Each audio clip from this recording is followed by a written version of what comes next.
and welcome back to our channel. I'm here today with a tutorial on this cut crease look. I hope you can follow this easily and I inspire you to recreate it. So if you like to see how I created this look, then please keep on watching.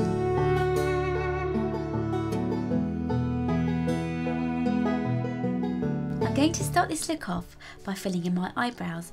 I'm using Dipdown Fluid Line by MAC and an angled brush to do this. I want them nicely defined and neat, and I'm filling them in quite thick to go with the eye look. Even though I want them defined, I still want to go in with a spoolie or lash brush at the beginning of the brow to soften it a bit so it doesn't look too boxed off, if you know what I mean.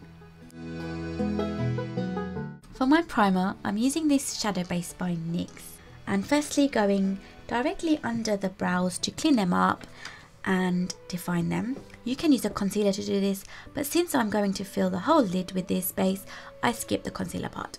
Now this was actually the first time I tried this product out, so I found it to be quite creamy and it was just sliding off. So I'm just gonna maybe leave the lid open overnight, maybe dry out the product and see how that works. But because of this, I had to go in with a powder and just pat it all over the lid from brow to lash line to soak up all that excess oils. I'm going in with Texture by MAC.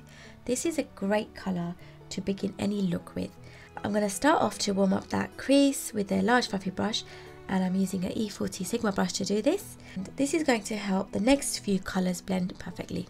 Make sure you take that from inner corner to outer corner. Then I'm going in with Saddle, and here I'm showing you that colour next to Texture.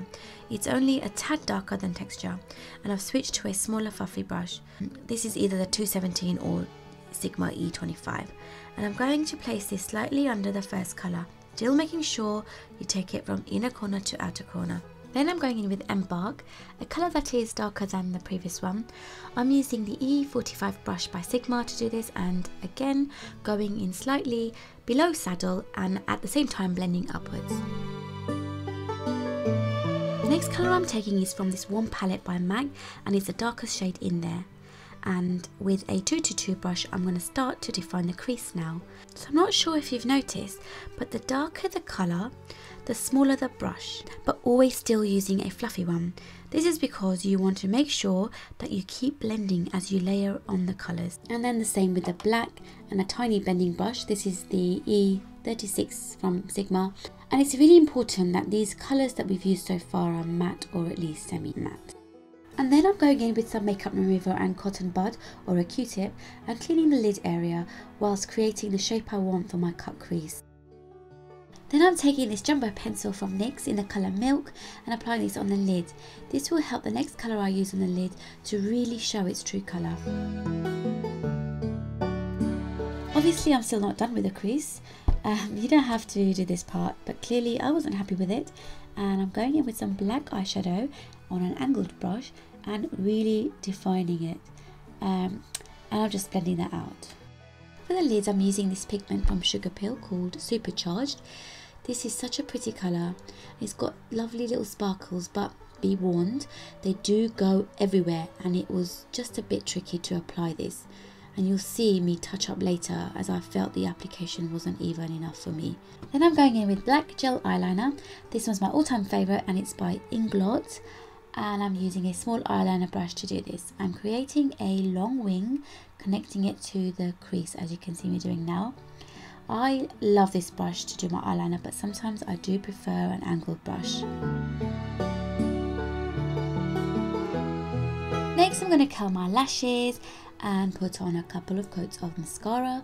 This was a sample lying around and I just grabbed it. Not too keen on this mascara as it was a bit too flaky, but it doesn't really matter because I'm going to go in with some falsies, and I believe these are the 140 by Eylure. I will double check that, and I'll leave all the info in the description bar below. Then I'm going back in with the jumbo pencil and I'm lining my waterline and dragging it down onto the lower lash line. I'm really buffing that in. Then I'm going in with a dark brown shadow, and with a 212 brush I'm running this through the bottom lash line. So here I'm leaving the outer and inner area open and not connecting it to the top liner at all. And then with a very thin eyeliner brush and a gel black eyeliner, I'm going to apply this as close to the lash line as I possibly can. Do not forget to put mascara on your bottom lashes, especially if, like me, you've got white eyeliner on them.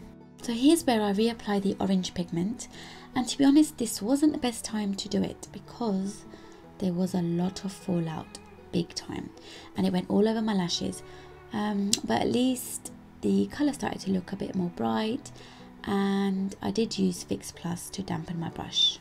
And then I'm taking this highlight shade from the Warm palette called Vanilla Extract and applying this on the brow bone, blending downwards, using my favourite brush, 242 brush, to do this.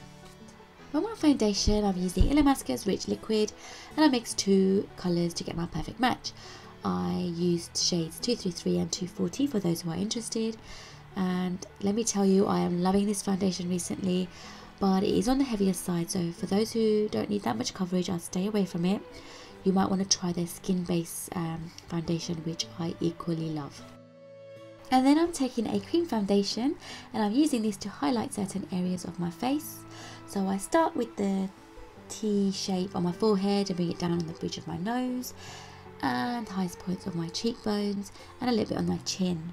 Then I'll buff all that out using a highlighter brush from Illamasqua. This is really going to bring those areas forward and bring back dimension to the face, and more so once the contouring comes in. Then with this big face brush from Body Shop, I'm gently setting my entire face with translucent powder. Translucent powders are great because they are so finely milled and they'll get into every part of that face, leaving it a flawless finish.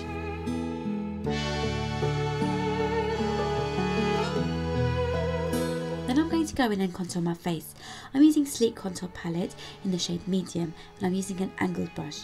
Using an angled brush will really help sculpt that cheekbone, and you'll have control over where you want that product to go. I'm making sure I blend this properly and always going upwards. This is the 186 brush by MAC. Then I'm going to go in with MAC blush in Peachykeen. It's a gorgeous shimmery peach pink tone colour, and I'm going to apply this on the apples of my cheek, blending backwards. And this is the 129 brush from MAC. And then I'm going to highlight my face using Albatross by Nars. I love this highlighter so much. I'm going to sweep this over the highest points of my cheeks and down the bridge of my nose and on top of my lip. And then I'm going to line my lips using this lip liner, which I can't tell you the name of because I can't remember it, but any colour that is close to your lip shade will do. And then I'm going to go in with NYX's Soft Matte Lip Cream in the shade Antwerp and just coating the top and bottom lips. And then I'm going back to the eyes and I'm taking Glam Crystal's Dazzling Gel Liner by Collection and applying this just under the bottom inner lash line. So I decided I didn't like my lips matte for this look, so I went over the lip cream with a clear lip gloss. And that's it. I hope you guys like this finished look, and you can use any colour on the lid you like. It doesn't have to be this coral colour, any colour will do. Just have fun with it. Thanks for watching guys as always, and thank you for subscribing, it really means a lot. And I'll see you in my next video, bye!